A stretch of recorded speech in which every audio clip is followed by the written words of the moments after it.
For the past few months, the question has been often asked of me, when will we be able to meet in a worship service again?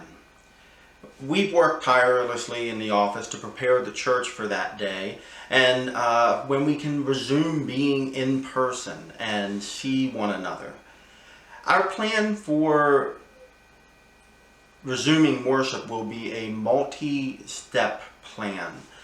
This plan has required a tremendous amount of thought and preparation, taking into account scientific data, pandemic numbers, and working to include the best advice possible from the CDC and other organizations that are working to keep our communities safe.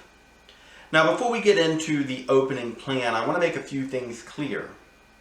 Most importantly is that worship is not going to be the same as it was in the past.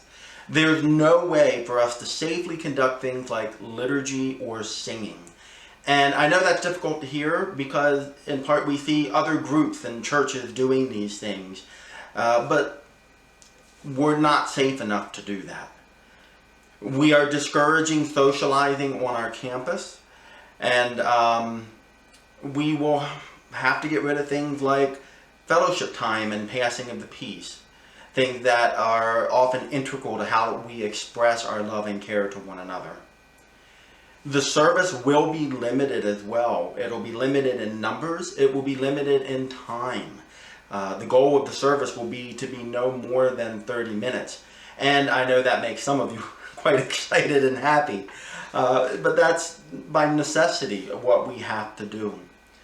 These guidelines, among others, have forced us to ask the question of what is our purpose in worship?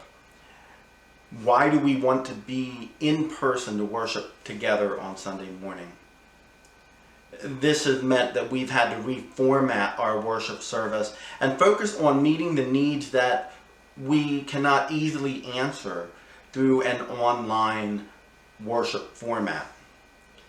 We will be emphasizing communion and continuing to emphasize acts of love in ministry, things such as our food pantry, picnic in the park, and volunteering at other organizations that need the help at this time. I'm sending out a letter and a document. This, what I am telling you, will be the letter for the most part. But we're also sending out documentation of the rules that we are implementing on our campus. We are including this list for transparency, but it's like 9 pages long. I know it is overwhelming to read, and it contains a lot of repetition, so it just kind of lays the groundwork for everything to be consistent. But I want you to have that documentation, like I said, for transparency's sake, so that you know what's going on. We did create 5 simple rules to help us get the bare necessities, the basics to you of what is needed from anybody who wishes to attend our worship service or do anything on our campus.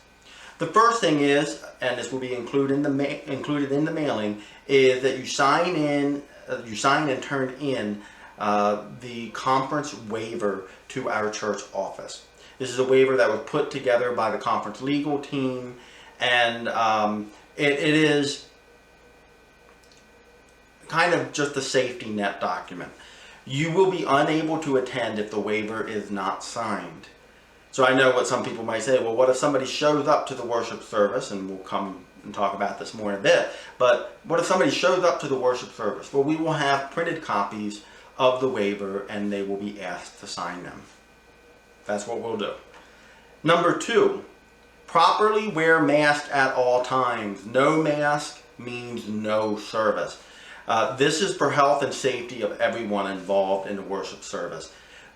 Our initial plan is going to have us being outdoors in worship, and we are also there saying to wear your mask. You will probably even be seated in your car for this, and we would request you wear a mask while you're there. Just it helps formulate the habit, and that's also in case you start a conversation somehow, you're already protected and ready to go. Number 3, maintain 6 feet of personal space. Yes, 6 feet at all times. I'm sure you're very well aware of that basic rule. We see it in our grocery stores. With 6 feet and a mask on, it's perhaps some of the most protected you can be. One of the reasons we're not doing singing is that amount of space increases if you add things like singing or liturgy to it. And as the space increases, the fewer number of people we would be able to have in our worship service. Number 4, and this is going to be very hard for people, no hugging. A friendly wave, air kisses, live long and prosper, whatever you want to do. We actually have a video link that we're putting on the paper, but will be made available for how to use sign language to welcome one another. These are all wonderful options. We have to know to physically distance from ourselves at this point.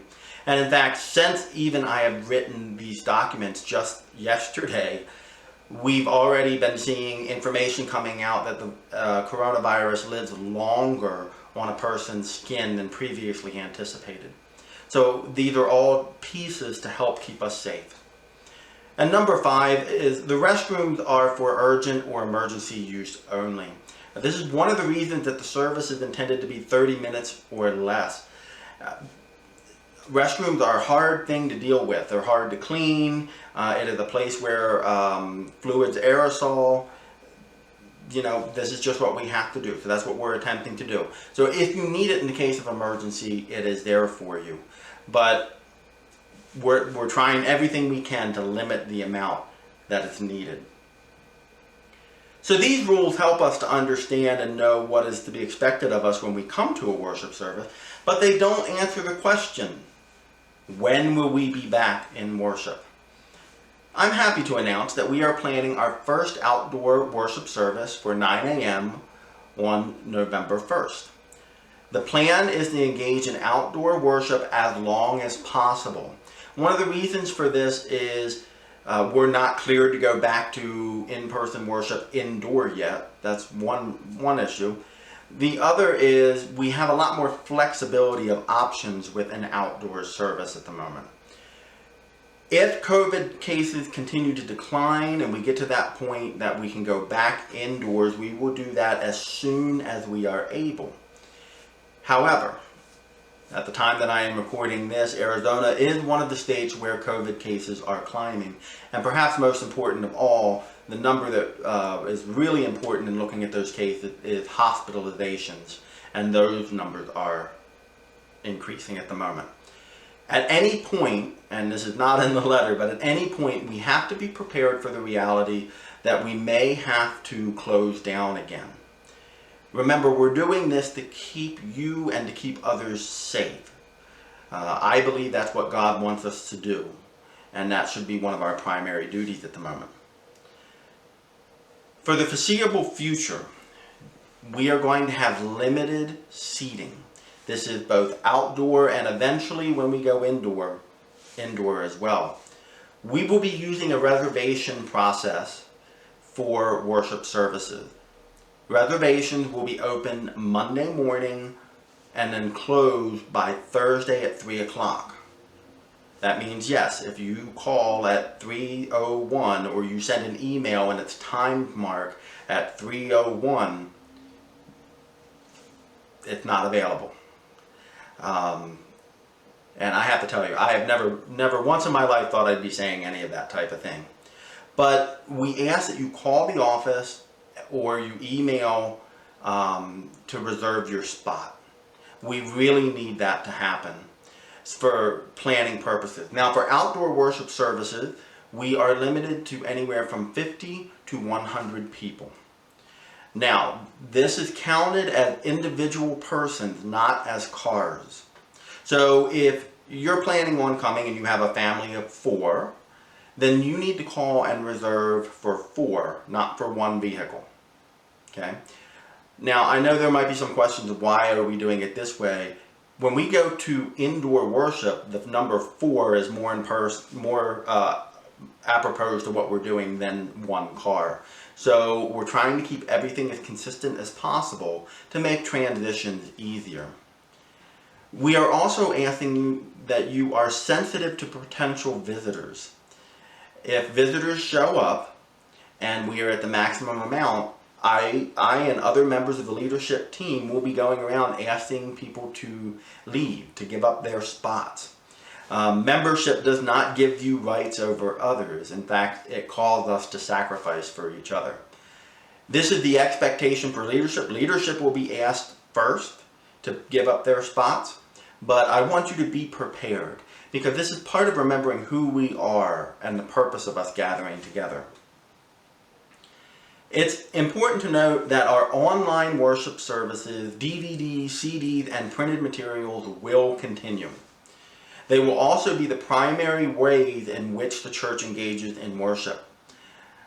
This is necessary for a number of reasons. One is we know that some individuals will not return until it's safe to be in-person worship. And these are people who have underlying health issues or perhaps are waiting for a widely available vaccine. Additionally, through digital mediums, we've been able to impact more people.